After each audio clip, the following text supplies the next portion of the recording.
Bonjour et bienvenue dans cette vidéo. Aujourd'hui, on va parler de l'état de la photo, une nouvelle vidéo dans cette série qui est passionnante. En tout cas, moi, ça me passionne de suivre ce que font les constructeurs parce qu'il se passe énormément de choses. Comme vous pouvez voir, cette vidéo n'est pas publiée sur la chaîne habituelle Les Guides Sony et Fujifilm puisque j'ai envie de monter une chaîne un peu plus généraliste qui intéresse tout le monde, quelle que soit la marque que vous allez utiliser. Donc, si vous êtes chez Canon, chez Nikon ou peu importe en définitive, je vous invite à vous abonner pour suivre les prochaines vidéos. Il y aura plein de vidéos a priori sur cette chaîne. Donc, cliquez sur le bouton de s'abonner juste en bas et n'oubliez pas la cloche qui vous permet d'être notifié des prochaines vidéos pour ne rien louper. Aujourd'hui, on va parler des constructeurs et l'événement majeur qui s'est passé la semaine dernière, c'est qu'Olympus a décidé de se retirer du marché de la photo. C'est quand même pas rien, hein. Olympus, c'est une machine de guerre, c'est une entreprise qui avait quasiment 90 ans, qui est dans l'industrie de la photo depuis le début, qui a innové, qui a inventé plein de choses, qui a des appareils photo extraordinaires, des technologies extraordinaires. Et bien, cette entreprise-là a décidé stop, on arrête. Et donc, ils ont annoncé qu'ils avaient un protocole d'accord avec un consortium, un espèce de groupe nippon qui s'appelle GIP, qui va racheter Olympus. Alors, le communiqué dit que en gros, il ne faut pas s'inquiéter, que GIP va reprendre Olympus et que tout va rouler comme en 40 et qu'ils vont continuer à faire des appareils, ils vont continuer à faire des objectifs, tout va bien, circuler, continuer à acheter nos appareils, il n'y a rien à voir. Évidemment, on se doute bien, la réalité risque d'être tout autre.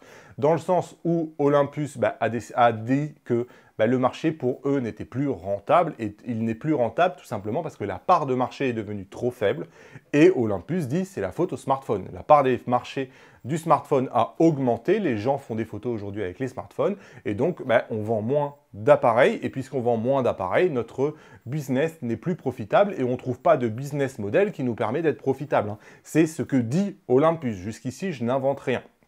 Donc, Olympus est vendu à GIP. GIP, c'est un groupe qui a l'habitude de reprendre des entreprises qui sont en difficulté.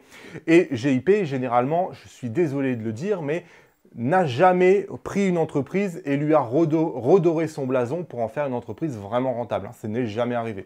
GIP, son but, c'est de prendre une entreprise qui est très difficile à la base de vendre au Japon et finalement en tirer un profit en vendant à la découpe, en vendant des unités, en vendant des licences, en vendant des brevets. Bref, GIP, généralement, ils vont se concentrer sur un marché bien précis, celui qui est profitable. Donc, si on prend Olympus aujourd'hui, Olympus perdait beaucoup d'argent quasiment partout, sauf en Asie. Donc il est probable qu'il continue à vendre Olympus en Asie, là où c'était profitable, et qu'il se retire des autres parties du monde. Ici, c'est pure supputation, hein. Ce n'est pas la première entreprise que GIP achète, et c'est généralement le modèle qui suit, hein.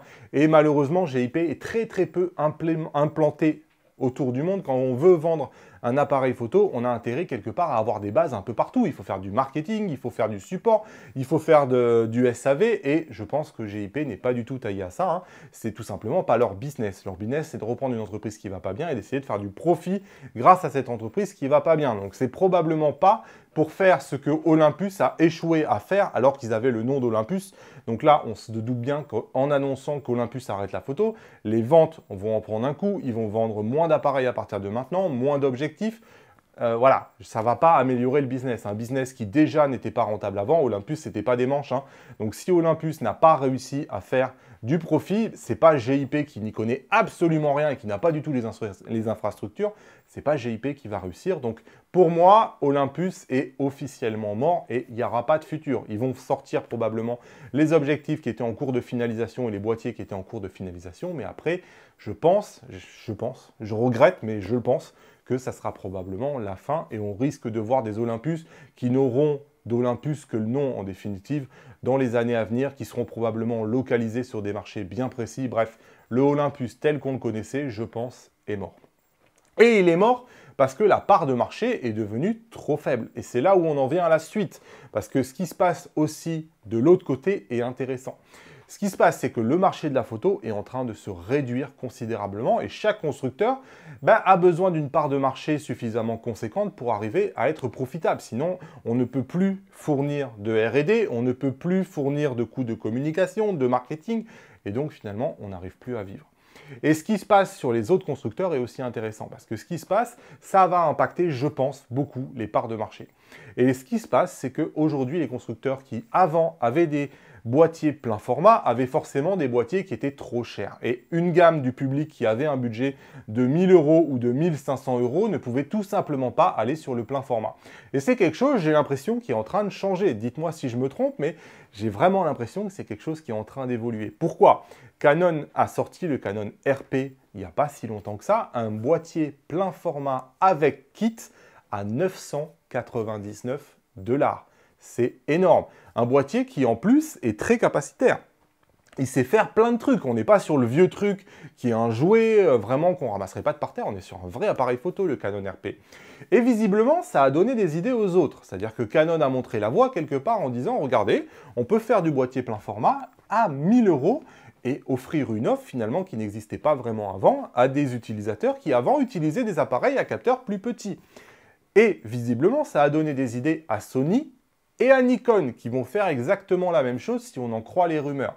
Sony, a priori, devrait annoncer dans le courant de l'été, à la fin de l'été, peut-être un Sony A5 qui, a priori, serait un appareil photo aussi autour des 1000 €. Un appareil photo qui serait très capacitaire, hein, évidemment. On n'est pas sur des appareils photo joués que personne n'aurait envie d'acheter. On est sur des vrais appareils photo avec des caractéristiques qui réellement font envie. On est sur certes des choses qui sont un peu limitées, mais qui peut correspondre à un certain public qui finalement serait intéressé par cette offre-là.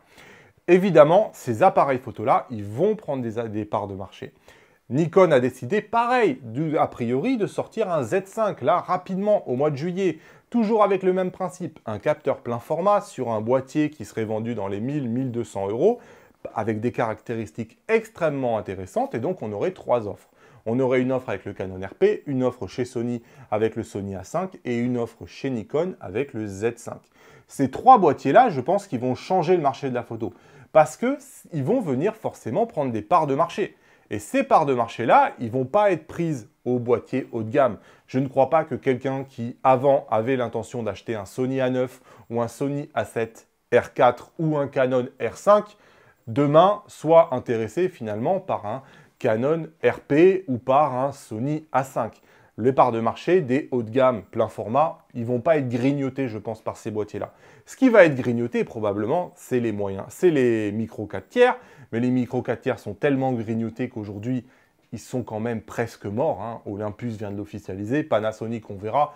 Mais je pense aussi que Panasonic, ça va être très compliqué de, à lui tout seul, continuer la monture micro 4 tiers. Mais je pense que ces boîtiers-là, ils vont prendre des parts de marché aujourd'hui à l'APS-C. C'est-à-dire qu'aujourd'hui, les gens qui avaient un budget de 1000-1500 €, bah, ils allaient surtout sur des boîtiers APS-C. Aujourd'hui, les constructeurs vont leur offrir une gamme plein format. Et évidemment, là, vous allez me dire en commentaire, ouais, mais la taille de capteur, etc., c'est pas important. Oui, évidemment, pour quelqu'un qui connaît, qui sait exactement préciser son besoin, qui sait ce qu'il attend de son boîtier, je suis le premier défenseur de concept d'APS-C haut de gamme. J'adore Fuji, je pense que ça fait 4 ans que je le dis, tout le monde l'a compris. Malgré tout, je vois et j'ai la chance d'avoir aujourd'hui des centaines de gens et des milliers de gens que je conseille chaque année. Je peux voir que c'est des offres qui, avant, n'intéressaient pas mes clients. Mes clients, c'est vraiment le grand public, hein. Je n'ai pas vraiment de professionnels. Et je peux voir que ces gens-là, aujourd'hui, ça les fait réellement hésiter, ça les fait réfléchir. Ils m'en parlent, la presse en parle. Et donc, ces gens-là qui, avant, finalement, ne regardaient même pas le plein format, aujourd'hui, ils commencent à s'y intéresser. Et c'est vraiment quelque chose qui me surprend. Donc, je pense que la part de marché du micro 4 tiers et même de l'APS-C va se faire grignoter par ces nouvelles offres. Et ça peut même être dangereux, hein, pourquoi pas, pour des constructeurs comme Fuji, puisqu'il ne va pas falloir qu'ils s'endorment. Ça va être des offres qui vont être très agressives, qui vont avoir aussi leur qualité. Ils n'auront pas autant de fonctions et une prestation aussi forte que ce que va proposer un Fujifilm X-T4, hein, pas du tout.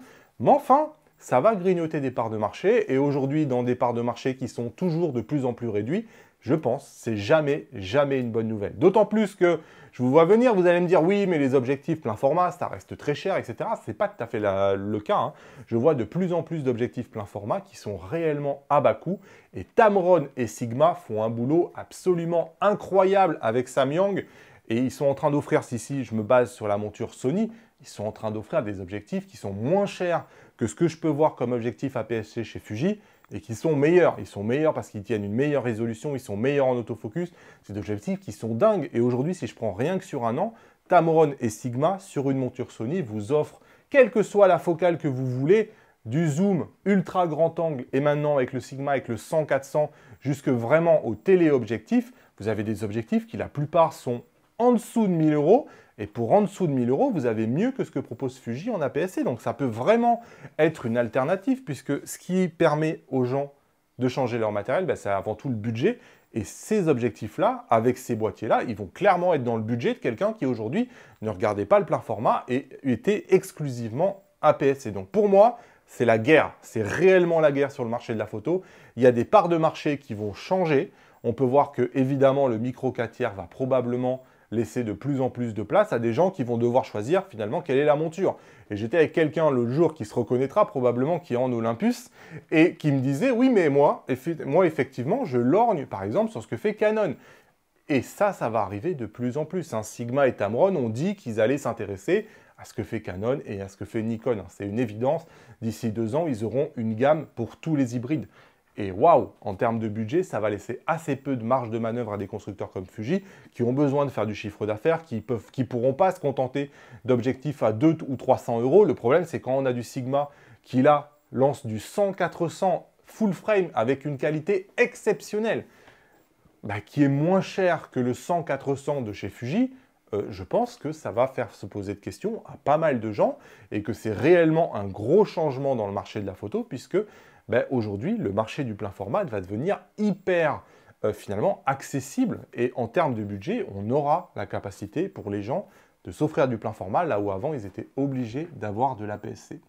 Voilà, j'espère que j'en ai été clair dans mes propos. Pour moi, c'est un grand changement dans le marché de la photo. On va voir quel impact ça va avoir sur le long terme et je pense que des constructeurs comme Fuji ont vraiment intérêt à muscler leur objectif, à avoir rapidement des gammes d'objectifs qui sont abordables, qui sont très lumineux, qui ont un super autofocus parce que sinon derrière, les pleins formats, il est en train de pousser très fort et ce qui se passe, c'est une mini révolution et on peut le voir dans le monde de la photo, les choses bougent. Les leaders d'hier ne sont pas forcément les leaders de demain. Vous avez intérêt à prendre le bon virage, sinon vous êtes balayé. Voilà ce nouvel épisode sur le marché de la photo. Et vous, qu'est-ce que vous en pensez? Est-ce que vous pensez que finalement, les pleins formats vont grignoter peu à peu la PSC jusqu'à réduire la PSC au rôle du micro 4 tiers aujourd'hui avec une part de marché qui peut-être demain ne sera plus suffisante et finalement on aura un marché avec du plein format et du moyen format là où avant on avait un marché APS-C ou plein format, ou est-ce que vous pensez que c'est purement une illusion et que ça sera toujours impossible? Aujourd'hui, je suis vraiment très étonné de la taille des objectifs qui est en train de sortir Tamron sur plein format. Il y a pas mal d'objectifs, je les regarde, je les mets à côté des objectifs que j'ai sur APS-C, et ils sont plus petits, les objectifs plein format, que ce que je peux avoir sur APS-C. Donc réellement, ils sont en train de faire des choses exceptionnelles. On peut voir que Canon vient de sortir un RF 70-200 qui est mini, vraiment qui est mini. Il est plus petit que mon XF 50-140 et de beaucoup Fujifilm. On est sur une monture plein format avec une résolution qui va être capable probablement de supporter du 75 ou du 100 mégapixels à l'avenir. Ce n'est pas le cas de mon XF 50-140. Donc, il y a vraiment des choses qui sont en train de se passer et je trouve que le plein format a le vent en poupe. Mais ça, c'est que mon avis. Voilà, donnez-moi votre avis dans les commentaires. N'oubliez pas de vous abonner à cette nouvelle chaîne si vous étiez abonné sur les guides Fujifilm et Sony. Si vous venez d'une autre marque justement que Fujifilm et Sony, c'est l'occasion de s'abonner à une nouvelle chaîne qui va parler de plein de choses, de post-traitement aussi. Bref, on va suivre le marché de la photo. On va essayer de faire des vidéos intéressantes, donc je vous invite à vous abonner. Et moi, je vous dis à bientôt dans une nouvelle vidéo. Salut!